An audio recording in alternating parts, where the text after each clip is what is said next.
Sporting Lisbon 2 or Sporting CP 2, Arsenal 2. I did not watch this match because work, thank you. But it seems like a frustrating day at the office and really, in my opinion at least, bad implications for that return leg for us. So, Karthik, why don't you kick us off on like what the actual performance on the pitch was? Oh, good Lord. I'm just, I think getting away with a point is a big deal purely because we did not really have the starters we thought we would have. Tierney and Odegaard falling out due to sickness, not injuries, sickness. We seemed very shaky, especially the goalkeeping and defense. We were trying to play out from the back far too much, and it was some of those mistakes that led to goals being scored. And some of those mistakes were unpunished, so we were saved. The result could have been far worse, and it would have swung either way. The game could have swung either way. Both teams had their moments. Both teams did capitalize on their moments. Referees also had their moments. In all, it felt like both teams were playing at 60% of what they should have been, and the scoreline is an adequate reflection where neither didn't give away too much, neither didn't create so much, but neither didn't have that mentality to win. And I think, yeah, this game just seems a washout. And Seemed to be a washout to me. that's the big problem with this result, right? Because the way I look at it, when I just look at the score sheet and the team sheet, that's Ben White who played another full 90 and Saliba who played another full 90. Party gotten into the game early as well. Martinelli and Saka playing a full 90. Xhaka playing a full 90. These are players that we are going to want to play that Fulham game. And knowing Arteta, he's going to want to win that second fixture. He's not going to take Europa League as like a one and done sort of a thing. He's going to want to push his team again, which means Saka is probably going to play yet another 90.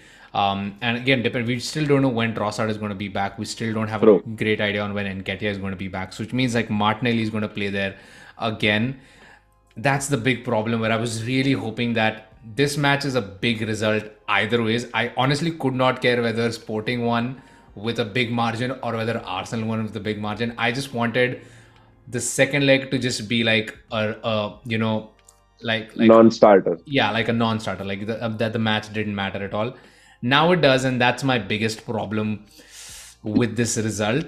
I'm assuming he'll still stick with Turner in goal, but it's a lot of issues for Arteta to deal with now, right? Because we were talking about like major injuries. Party has actually been fit. It's our other players that are supposed to be coming in for other players that are now injured, which is just a really unfortunate situation for us to find ourselves in ahead of just like the last bit of congestion before the international break. Um, I don't know how I feel about this, man. I personally, I don't think we need to prioritize Europa League that much. I just hope Arteta kind of sees that as well. Ah, I mean, you're not wrong in saying that. Yes, it is frustrating looking at the result, but we could also take heart from the fact that Sporting at home weren't as much of a threat that they should have been. They were also missing some key players, and they are going to miss a couple of key players in their captain Sebastian Cortes and their midfielder Morita because they picked up yellow cards and they are suspended for the return leg. It might give us an advantage where they are already without some of their good players, and with the suspension also kicking in, it also leaves them deficient. And since this game is next Thursday, I think I think there is a possibility that we see either of Trossard or Nketiah at least making a comeback, and probably maybe even Gabriel Jesus getting 15-20 minutes. Smith Rowe also came on today, and he seems to have improved on his confidence on the ball. He seemed to last more. He was running around more, trying to create more, getting out the wide spaces, drifting inwards. It just could be a blessing in disguise. And also, shout out to Jakub Kiwior for his debut. He was fair. I wouldn't say he was excellent. Seriously, there were nerves. You could see it.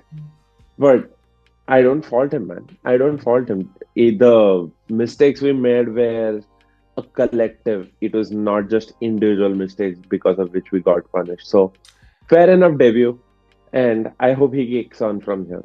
Yeah, you're right in that sense. Like it gives us one extra match with relatively low stakes to actually try things out and give other players more of a chance to kind of bet in True. as well. So I guess that's a great way um to take a look and look at that fixture, that second leg coming over. But yeah, overall, again, I'm not too happy with the result. I would have hoped for a resounding win on either side. Obviously, preferably Arsenal. But yeah, we'll take it as it comes.